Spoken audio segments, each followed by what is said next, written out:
അപ്പം ഇപ്പോഴും traditional way of education ആണ് ബെറ്റർ അല്ലെങ്കിൽ ഓൺലൈൻ എഡ്യൂക്കേഷൻ എന്ന് പറയുമ്പോൾ നോ ലൈക്ക് ആ ഒരു അപ്രോച്ച് വരുന്ന ആൾക്കാരുണ്ട്.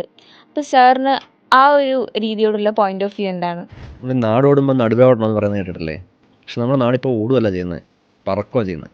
ആ ഒരു സ്പീഡിൻ്റെ കൂടെ എത്തണം എന്നുണ്ടെങ്കിൽ നമ്മൾ അപ്സ്കിൽ ചെയ്യണം. അപ്സ്കിൽ ചെയ്യാനുള്ള ഏറ്റവും നല്ല മാർഗ്ഗം എന്താ? എഡ്യൂക്കേഷനാണ്. You have to like learn things.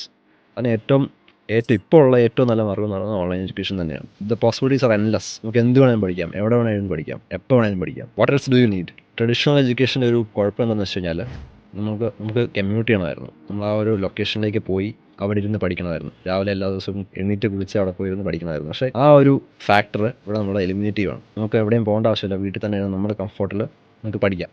അപ്പോൾ അവിടെ നമ്മൾ കുറേ കാര്യങ്ങൾ സേവ് ചെയ്യുന്നുണ്ട്. One is time and second is money. പിന്നെ അത് തന്നെയല്ല, ഈ ഓൺലൈൻ എഡ്യൂക്കേഷനിൽ ട്രഡീഷണൽ എഡ്യൂക്കേഷൻ്റെ ഒരു ഫ്രാക്ഷൻ ഓഫ് എ കോസ്റ്റേ ആവുന്നുള്ളൂ. വളരെ കുറച്ചാണ്. ഇപ്പം ടോപ്പ് യൂണിവേഴ്സിറ്റീസ് എല്ലാം എടുക്കുകയാണെങ്കിലും അവരുടെ ഓൺലൈൻ എഡ്യൂക്കേഷൻ്റെയും റെഗുലർ കോഴ്സുകളുടെയും കോസ്റ്റിന് ഭയങ്കര ഡിഫറൻസ് ഉണ്ട്. Online is much cheaper. കൂടുതൽ ആക്സസിബിൾ ആണ്, കൂടുതൽ ഫീസിബിൾ ആണ്, ടൈം സേവിംഗ് ആണ്. അങ്ങനെ ഒരുപാട് ബെനിഫിറ്റ്സ് ഓൺലൈൻ എഡ്യൂക്കേഷൻ ഉണ്ട്.